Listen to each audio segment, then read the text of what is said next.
pag-usapan ang mga napapanahong issue. Eye for an Eye. Eye for an Eye. Nasa ating linya po mga idol sang isa sa mga konsehal ng Bayan ng Mangaldan, si Councilor Alden Soriano, ang pro tempore presiding officer po ng Mangaldan ng Sangguniang Bayan po dyan. Makibalita muna tayo pero nalulungkot ako, Konsi, kasi nag-block ako para mas gwapo sana ko, mas lamang ka na naman sa akin. Diyan sa ano po natin, si Konsi Aldrin po, idol.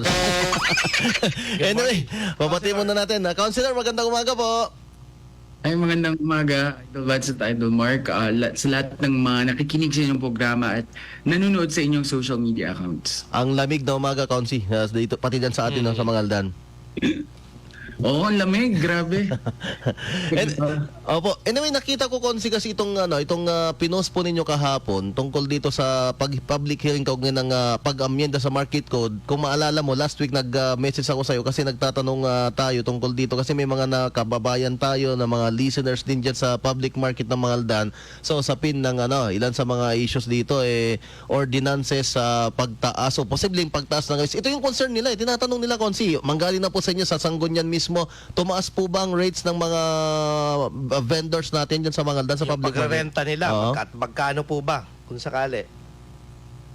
Sasabihin po namin ang sagot dyan, hindi po tumaas ang business permit, no? Ang bayad sa business permit dito sa Mangaldan. Naklaro po namin ito during public hearing kung saan sinabi po ng ating business permit and licensing section chief na si Ma'am Elma Aquino na yung mga naunang nakapagbayad ng business permit ay nagkaroon lamang ng misinput doon sa aming system kung saan ang nailagay doon ay imbis na 300 pesos na garbage fee, ang nailagay ay yung katumbas ng isang buong taon na pagkolekta ng garbage fee, no? Imbis na isang buwan lang ang masisingil para dito sa January, ang na-compute nung system ay isang buong taon o 12 buwan, no? Kaya medyo tumaas talaga.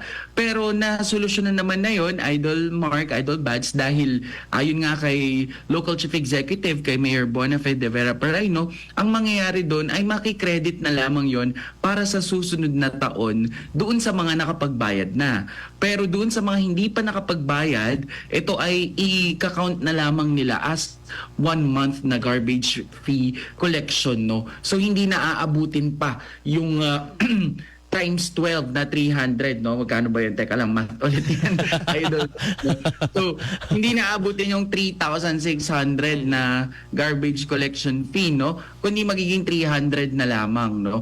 Kasi ang kinumpute nung system or nung doon sa computer ay for 12 months na garbage collection fee.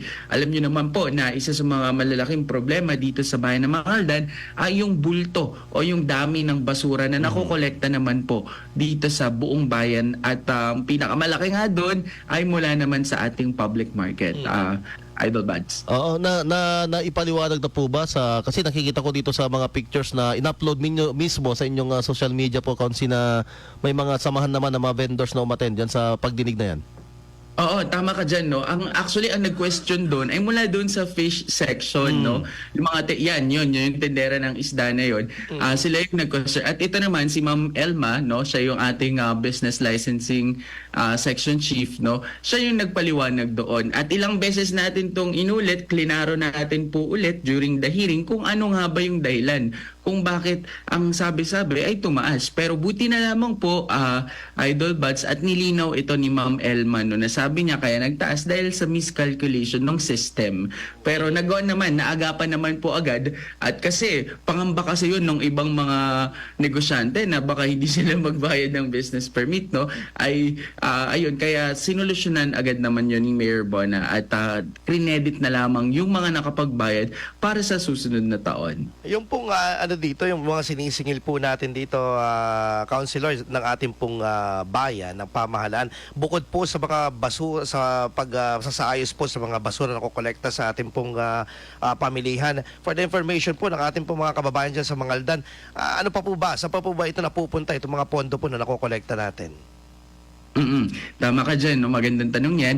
Ang pondo po ay kung isa ito kasi sa mga local sources of revenue, no, ng LGU. Ibig sabihin, yung business permits, yung mga licensing fees, certificate fees, ito po naman ay ginagamit ng LGU para mapondohan yung iba't ibang programa, aktibidad at mga proyekto ng LGU, no? Sa buong taon, ito yung kinikwenta natin para makompute din natin kung magkano ba yung annual budget or yung budget ng isang LGU na mapopondo naman sa iba't ibang proyekto. At tandaan po natin na doon sa kabuuang annual budget o yung pondo ng isang munisipyo sa isang taon, 20% po doon ay development. No. Hello, Councilor? Okay, siguro naka-zoom kasi tayo dahil alam naman Ibig sabihin natin. dyan, papasok yung mga infrastructure, pagpapagawa ng mga kalsada, ng mga building o yung mga establishmento na kailangan ng LGU. At dyan din mapupunta yung mga ayuda rin na natatanggap ng ating mga kabalian dahil doon natin inallocate, no, doon sa maintenance and other operating expenses or MOOE. So, to answer your question, Idol Mark, yun nga po, yung mga tax o mga buwis na binabayaran ng ating mga kabalian ay napupunta po yan sa pondo ng munisipyo para naman ilaan sa mga iba't ibang programa at proyekto at aktibidad ng ating LGU para sa general services naman ng ating mga kabalian. Pero Councilor, ito po, wala po bang nagpo-propose o nagbabalak na maghain po sa inyo pong hanay sa sanggunian na sabihin na natin kasi kailan pa ba ito? 2017?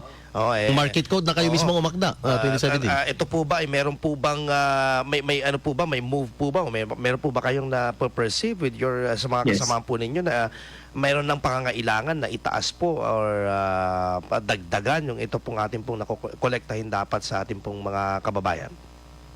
Tama ka dyan, Idol Mark, no?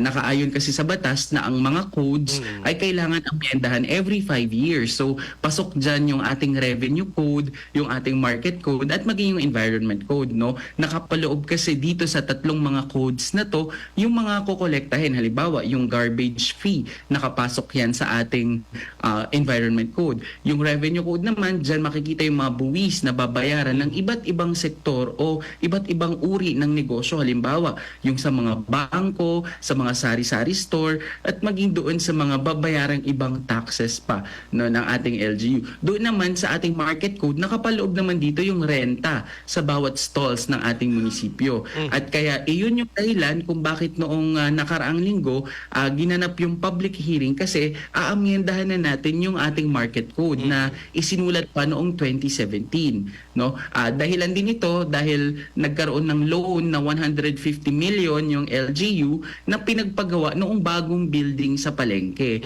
At para mabawasan yung loan na yon ay kailangan na nating maningil, no, ng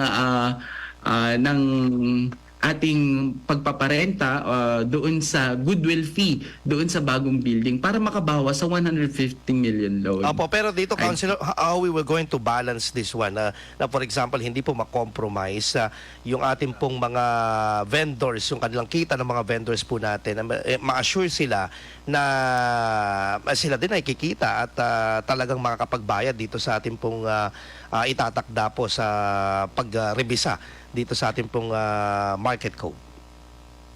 Tama ka dyan, Idol Mark. At ito ay daraan sa proseso, daraan ito sa public hearing para marinig natin yung sentimiento o opinion ng ating mga kabaluyan. Alam mo, noong nakaraang linggo sa public hearing ay nagustuhan nila yung isang provision na tinanggal natin sa market code. Ito yung pagpapaalis doon sa penalty, no, ng mga bayarin sa pwesto sa palengke. At maging doon sa pagkakaroon ng limitasyon sa bilang ng stalls na pwedeng ipagmay-ari ng isang individual, no?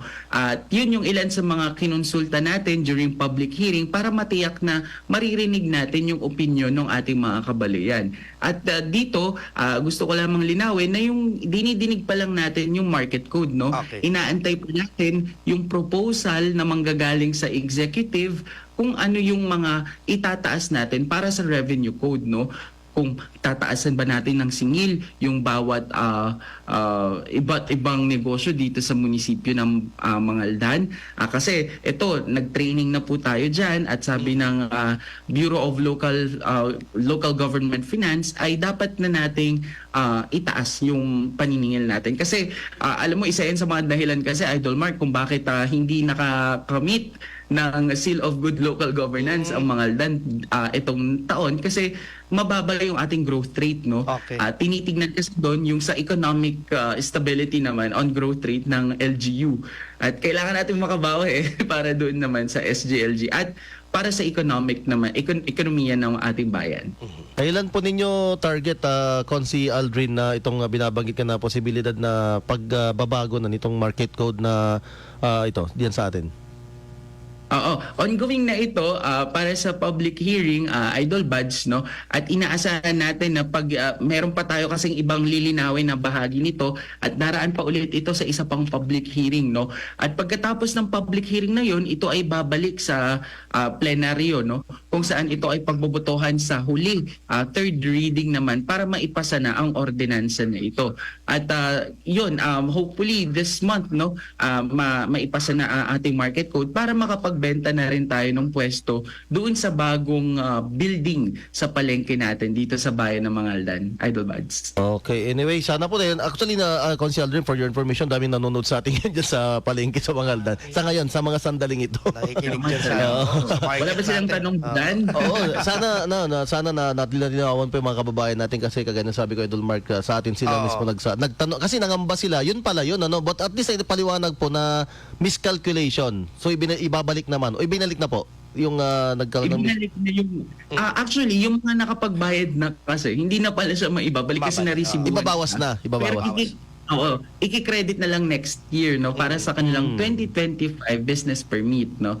Pero ayun, tinitiyak nila ngayon na maayos na yung system, no, yung sa computer na ang i-input na lang doon at with the blessing naman of the mayor ay yung mababawasan na yung collection ng garbage fee natin dito sa bayan ng Mangaldan, Idol Buds. Alam mo, isa ito sa talagang dapat nakikita talaga, no, ng ating po mga kababayan, yung pag-upgrade din. At wala ka namang tulak kabigin kung ang nakokolekta ay bumabalik din sa serbisyo publiko. May ROI. Return of investment na ito. Anyway, Consi Aldrin, salamat po sa inyo kong panahon. Baka may gusto Thank you, yung Councilor. sabihin po sa mga kababayan po natin dyan sa Mangaldan. Muli, maraming salamat Idol Buds, Idol Mark sa pagkakataon na ito.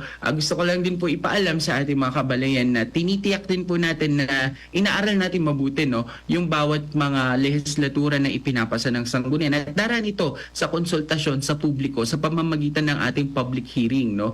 At saka tinitiyak din natin na ang mga budget na nakokolekta natin ay masusing inaaral din ng ating local finance para naman mapondohan yung iba't ibang programa, proyekto at aktibidad na serbisyo naman ng ating munisipyo para sa ating mga kabalayan. At ayun, sana makapunta kayo, Idol Mark, Idol Buds, dahil aprobado na ng sanggunian din yung mode of festivity para sa ating Pindang Festival, no? Wow. Nagaganapin sa Marso. Ayun. Advance Happy Pindang Festival sa atin, Happy Consi Aldrin. Pindang Festival. Sa atin sa Mangaldan. Maki-festival pala. Kami pang makikipestival kasi taga-Mangaldan. Taga Mangaldan pala ako. Kayo dito, Salamat, Consi Aldrin. Salamat, Magandang Councilor. umaga po. God bless po. Maraming salamat. Magandang umaga rin po. Mga idol, si Councilor Aldrin Soriano, ng ating pong Pro Tempore Presiding Officer po ng Sangguniang Bayan ng Mangaldan. Nakapanayan po natin